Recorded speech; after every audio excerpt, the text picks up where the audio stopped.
Salutations, and welcome to Tashana's Kitchen, where every day is a new day, and today is Macaron Day. Did you know that there actually is a difference between a macaron and a macaroon? I originally thought that it was actually just the way people said it, like a tomato and a tomato. However, there is a real difference.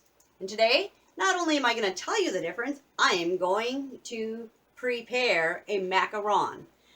A macaron is my husband's very favorite cookie. I've been researching macaroons and how to make them, and yet a macaron is so much easier.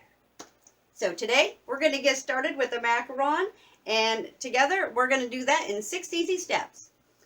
Now you can have 5, 6, or 7 ingredients because a macaron is actually not only easy, but it's versatile.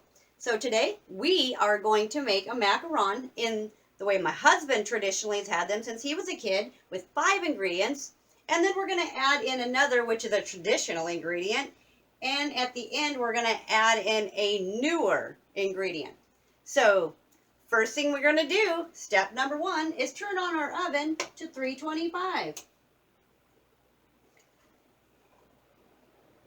As always, check and make sure there's nothing in there, because you don't want anything in your oven. Now, real quick, I'm going to let you know there's coconut oil, but I'm going to move this off my stove so it doesn't melt. Because coconut oil has a very low heat point. So, the first 5 things that we're going to get together for our macaron that my husband is accustomed to is we are going to have 1/3 cup of sweet condensed milk, not to be confused with evaporated milk. You need the sweet condensed milk. Now, if you don't have any on hand, you can check my other video, which I'll put the link below, where you can learn how to make sweet condensed milk at home, just like they did on original homesteads. The next thing that you're going to need is 7 ounces of a shredded coconut. Now, you can puree this down in your food processor and make it a little finer, or you can leave it like this, just coming right out of the container or the bag. As long as you fluff it up a little bit so that it is not all in clumps, that is going to be your best bet.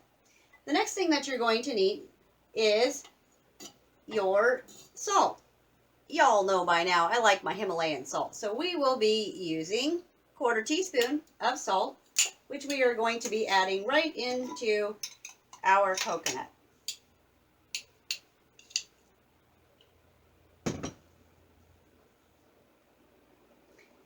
And the next thing that we're going to need is some vanilla extract. And here we'll be adding in 1/2 teaspoon of our vanilla extract.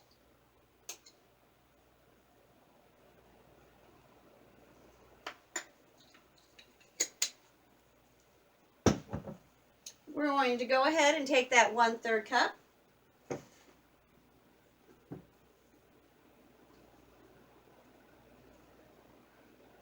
Put it in with our wonderful looking coconut.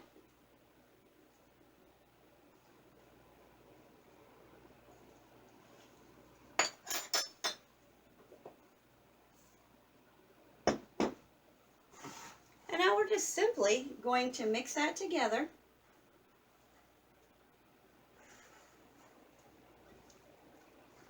Till we get it blended.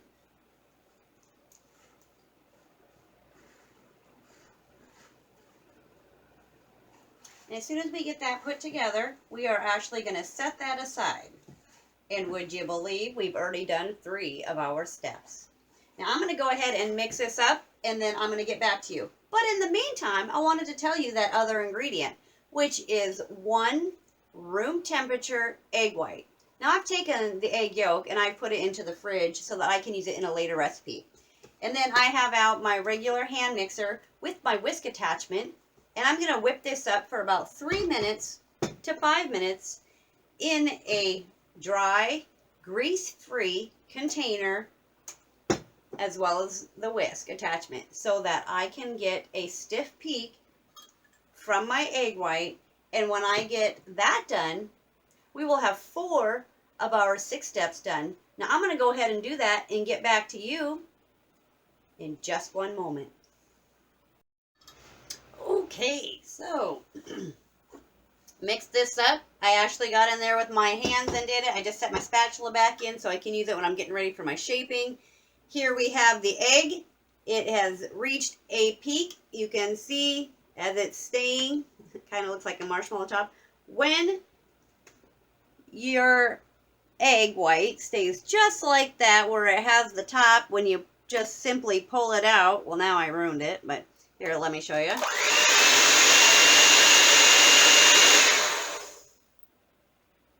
Boom. So that was 3 minutes, and on high, I started low, then I went to medium, and then I went to high over a period of just a few seconds. And hold on one second.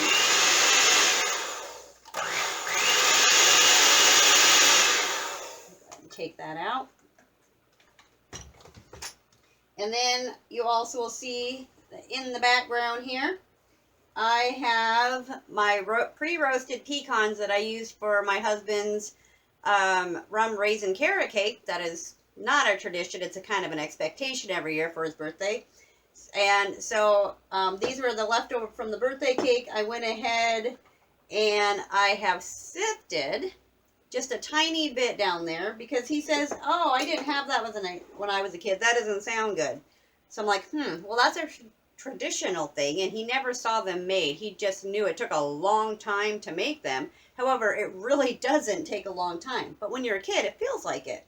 And then I also have my 3 ounces of chocolate chip and 1/8 of a teaspoon of my coconut oil, which will go into the microwave. But this is the very last step. This is after they have cooled and been removed from the oven.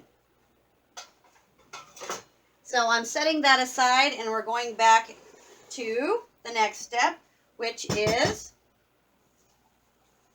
taking our lovely little egg white that it has now a beautiful tall peak, getting all the yummy goodness, because you all know I like to get all the yummy goodness. We're going to set that aside now. I don't want to poof this down or push this down at all.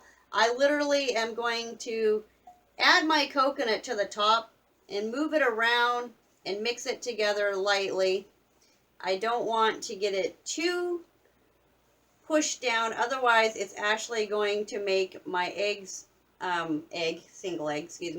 white fall, and it'll kind of ooze in the oven instead of staying in the form that we want, which is our beautiful macaron shape. So I'm going to go ahead and set that down.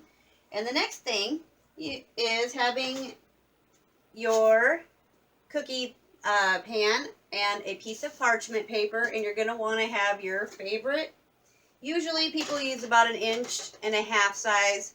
Mine is 1 inch. I'm making some smaller ones because I'm making a variety of them. I want to have enough to do the different types. And then I have my parchment paper in there. So after you have this simply swirled together, mixed up, then that's when the magic happens, because we are now going to be on step 5.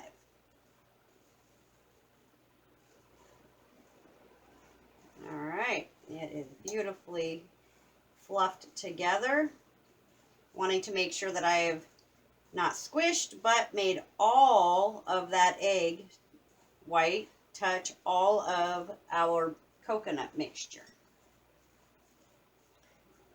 All right, so now you can see it actually, I had to set it down there. All right, now when I press against it, it kind of pushes together, almost forming its own ball. Now you're at the appropriate texture. Now I'm not pushing down hard to show you that. I literally was just setting the spatula on the top to show you it was forming. So now we're going to set that aside and get out our beautiful melon baller. Not pushing super hard because I don't want to squish it down. So we're just going to get it in there. All right, well, I guess I had to push a little more than that.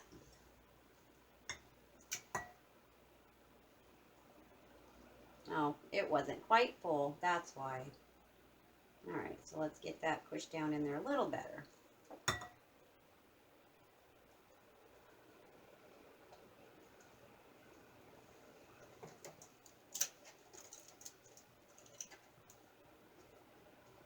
I'm going to take that one back. We're going to go fix it. All right, so there's our first one on the pan.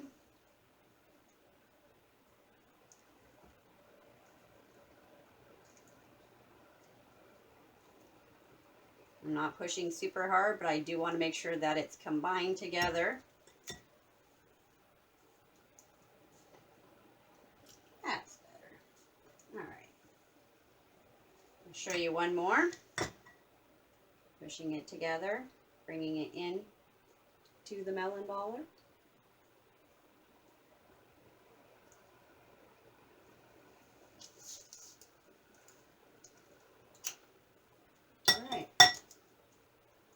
Now, the next thing I'm going to do, so I'm going to leave those three like that, but I want to show you the other style. So what I'm going to do is get my shape one more time.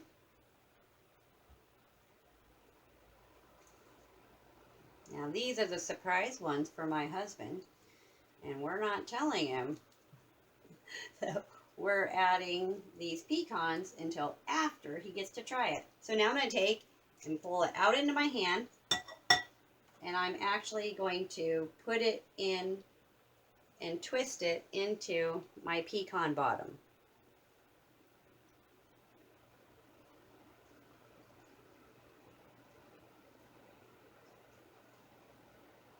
Now it has more of a dome shape. These are going on the bottom down here.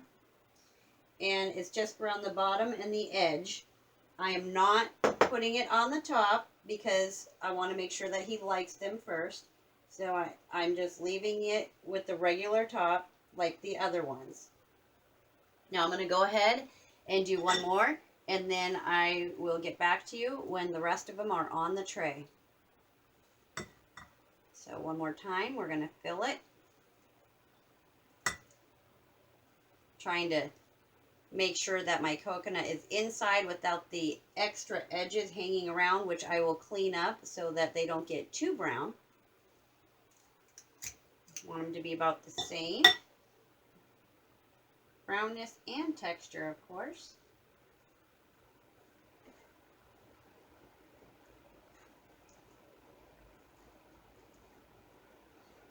Now you can also put these in the refrigerator for 30 minutes once you get them formed before you bake them if you like. That way you know that they aren't going to come apart. Alright, so there's my next one. I'm going to wash my hands so that I'm not getting the pecans on the rest of the mix that I am going to be doing up here without them. And I will get them ready to go and be right back to you for the next step. Okay, step 4 is done. And as you can see, I have a couple on the bottom down here, these 5. One is a little bit smaller. My husband came in and took a pinch of my coconut that I had actually weighed out. And I was like, oh, don't take that. I pre-weighed it. Here, go take some out of the bag. And he's like, oh, it's only a little. It won't matter. Well, you can see a pinch goes a long ways versus the other size. Anyway, it's all good. We have our one tray put together. Remember, this is a half batch because we already have a rum raisin carrot cake. And I'm going to be doing a couple of variations to see what his real favorite is so that I know what to make for the friends and family at our holiday time. So we're going to get these in the oven, and because they're only about an inch, I'm going to go ahead and put them in for 15 to 20 minutes. I'm going to do the lower end because you can add time, but you can't take it away. So let's get in our next step, step 5. Remember, this is in the middle of the oven. We're going to set for 10. I'm going to just take a peek at 10. I have my cooling tray out, and remember, we have our 3 ounces and our 1/8 teaspoon of coconut oil. When these come out warm, I will be setting it up over here. I am going to have this melted and ready to go. So when they come out warm, I can dip the bottom in and set them up on here to cool with parchment paper, of course. So I'll get back to you when they're out of the oven for step 6. Okay, there is our timer. And our microwave is about ready for the chocolate, so I'm going to do both.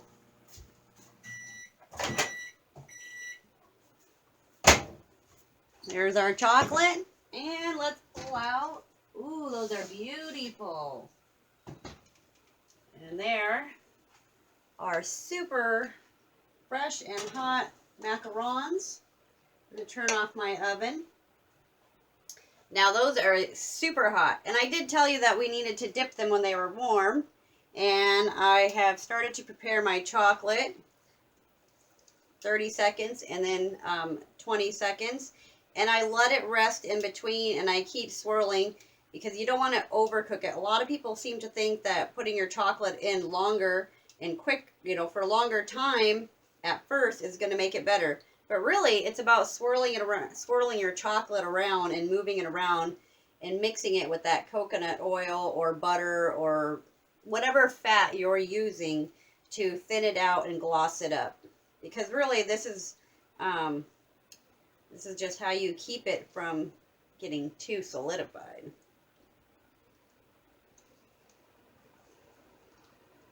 Can always add time, but you can't take it off. All right, so you can see I still have a few little chunks in there, and that's okay. I'm gonna just keep on giving that a little swirl.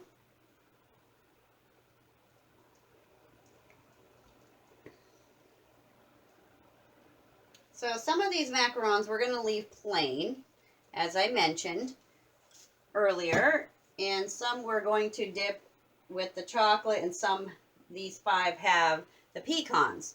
So 2, I'm going to leave just pecan, and 3, I'm going to dip with the chocolate. And then back here, I'm going to leave 6 of these plain and 3 with the chocolate. So what we're going to do is, they're still pretty warm. I'm going to get them up off there gently.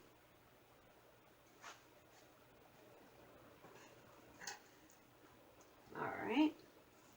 Might be easier just to bring my chocolate over.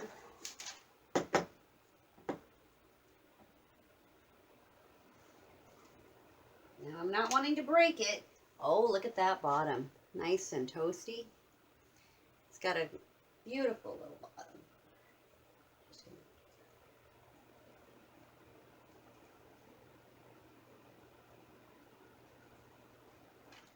And we're going to set it down. Beautiful.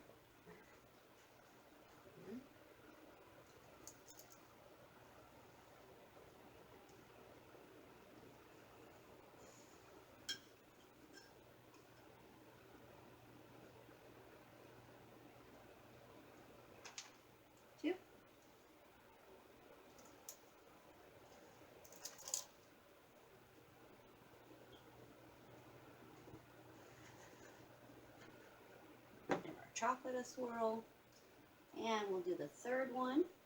Pick it up and set it down to dry. All right, now I'm going to go ahead and do the 2 that we're going to add chocolate over here.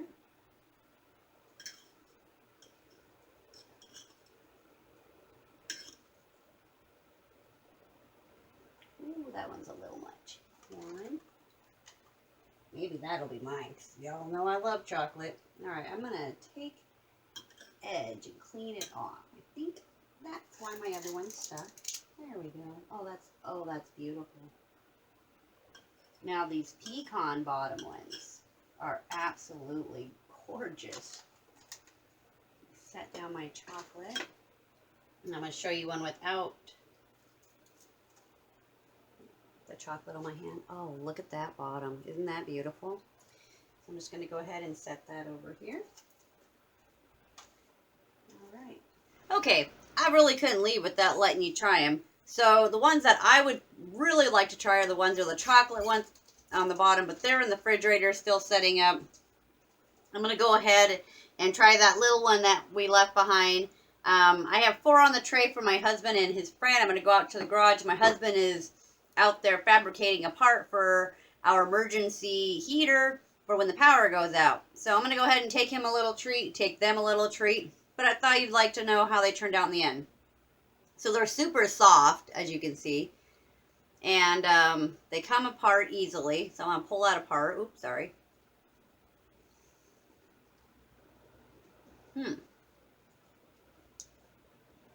Chewy. but soft. Definitely have that nice roasted, sorry.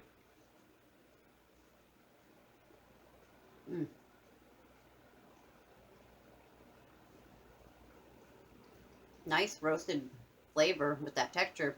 I'm not a big coconut fan, I'll be honest. That's why it's taken me so long to learn how to make these for my husband, but that's pretty good. I'm just going to say that's pretty good. And that is how you make a macaron, not a macaroon.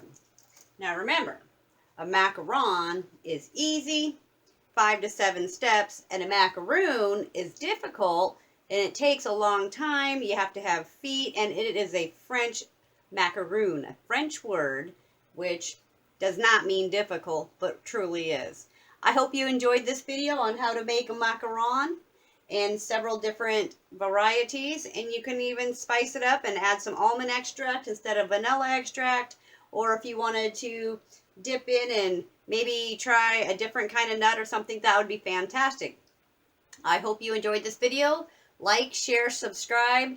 Tell me down below what you would do differently, or if you tried it out, and have a super fantastic day, and I'll see you next time on Shauna's Kitchen.